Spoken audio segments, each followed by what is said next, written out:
వెంకటేశ్వర్లు గారు, మన ధర్మం ప్రకారం భక్తి అంటే ఏమిటి? భక్తి ఎన్ని విధాలుగా ఉందండి? సాత్వస్మిన్ పరమ ప్రేమ రూప అని అంటూ భక్తికి సంబంధించి నిర్వచనాన్ని నారద భక్తి సూత్రాల్లో ఉంది.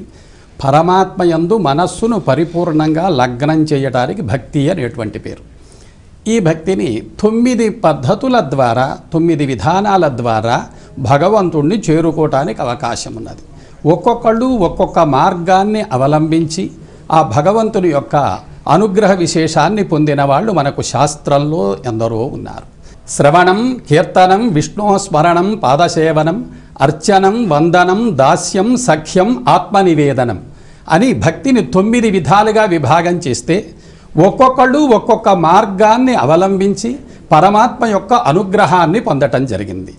మనకు ఆ 9 విషయాలు తెలుసుకున్నట్టయితే మనం ఏదో ఒక మార్గాన్ని అవలంబించి పరమాత్మ యొక్క అనుగ్రహం పొందడానికి ప్రయత్నం చేయొచ్చు.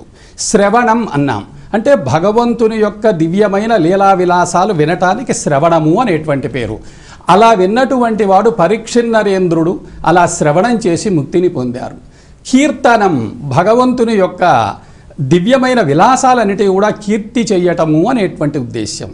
అలా కీర్తన చేసేటువంటి వాళ్ళు మనకు నారద మహర్షి వారు నిరంతరం భగవంతుని యొక్క లీలా విలాసాలన్నీ కూడా స్మరణ చేస్తూ ఉండేటువంటి వాడు.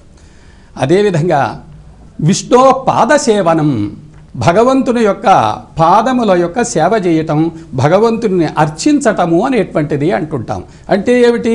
మనం మామూలుగా చూసినట్టయితే ఆ భగవంతుడికి ఆ పాదాలు ఉంటే కాళ్ళు గడిగాము, మనం ఏదో అర్చన చేశాము అని ఆ పాదుకలు పెడుతూ ఉంటారు కళ్యాణాలు జరిగేటప్పుడు. అలాంటి పని చేసి ముక్తిని పొందవచ్చు అని ఒక మార్గం చెప్పారు. స్మరణం నిరంతరం భగవంతుని యొక్క నామాన్ని స్మరణ చేస్తూ ఉన్నట్టయితే అలా స్మరణ చేసిన వాడు మనకు చరిత్రలో ప్రహ్లాదుడు కనిపిస్తూ ఉంటాడు. ఎన్ని కష్టాలు వచ్చినప్పటికీ కూడా నమో నారాయణ అన్నందువల్ల అతనికి ఆ రకమైన కష్టాలన్నీ కూడా తొలగిపోయి సుఖాన్ని పొందినటువంటి స్థితి మనకు కనిపిస్తూ ఉన్నది. అర్చనం అర్చించటం, ఆయన్ను పూజ చేయటము అని ఆలోచించినట్టయితే గోపికలు కాత్యాయని వ్రతాన్ని ఆచరించినటువంటి వాళ్ళై ఆ అర్చన ప్రభావము చేత శ్రీకృష్ణ పరమాత్మ యొక్క అనుగ్రహాన్ని పరిపూర్ణంగా పొందటం అనేటువంటిది జరిగింది. వందనము నమస్కారం చెయ్యటము అన్నాం. ఎప్పుడు నమస్కారం చెయ్యటము అని అంటే నిరంతరం నమస్కారం చేసుకోవాలి. అలాగే దాస్యము చేయటము అని అంటాం. అయ్యా ఈ కర్మ మొత్తం నీకు అర్పణ చేస్తున్నాను, నేను సేవకుణ్ణి అనేటువంటి విధంగా చెప్పేటువంటి దానికి దాస్యము అనే పేరు. దాసోహం కోసలేంద్రస్య రామస్య అక్లిష్ట కర్మణ అని ఆ హనుమంతుడు దాస్యభక్తిని పరిపూర్ణంగా పొంది రామాగ్రహాన్ని పొందినటువంటి వాడు. సఖ్యం స్నేహం, స్వామితో స్నేహాన్ని పెంచుకోవచ్చు. ఆ స్నేహాన్ని పెంచుకున్నటువంటి స్థితిలో కూడా మనం కుచేలుణ్ణి కనుక చూడవచ్చు, అర్జునుడిని చూడవచ్చు. ఇంకొకటి ఆత్మ నివేదనం అంటాం. ఆత్మార్పణ, ఈ జీవాత్మను పరమాత్మలో చేర్చడం కోసం ఏ భోగాలు ఉన్నప్పటికీ కూడా ఇవి మాకు అక్కర్లేదు, ఈ శరీరాన్ని పరమాత్మ కోసం అర్పణ చేస్తాను అనే ఆలోచన చేసినటువంటి వాడు బలి చక్రవర్తి ఉన్నాడు.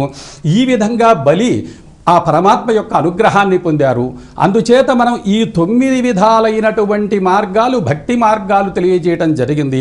ఒక్కొక్కళ్ళు ఒక్కొక్క మార్గాన్ని తెలియజేశారు కాబట్టి ఏదో ఒక మార్గాన్ని మనం అవలంబించినటువంటి వాళ్ళమై ఆలోచించవలసింది ఏమిటంటే నీవే తప్పని తప్పరం బెరుగ మన్నింపందగుందీనునిన్, అయ్యా నీవు తప్పితే దిక్కు లేదు అని ఈ మనస్సును పరమాత్మ యందు లగ్నం చేయటం జరిగినట్టయితే అది ముక్తికి హేతువైన విధంగా ఉంటుంది, కష్టాలు తొలగిస్తుంది అని ఈ 9 విధాలైనటువంటి భక్తి మార్గాలు మనకు శాస్త్రంలో తెలియజేయటం జరిగింది. చాలా మంచి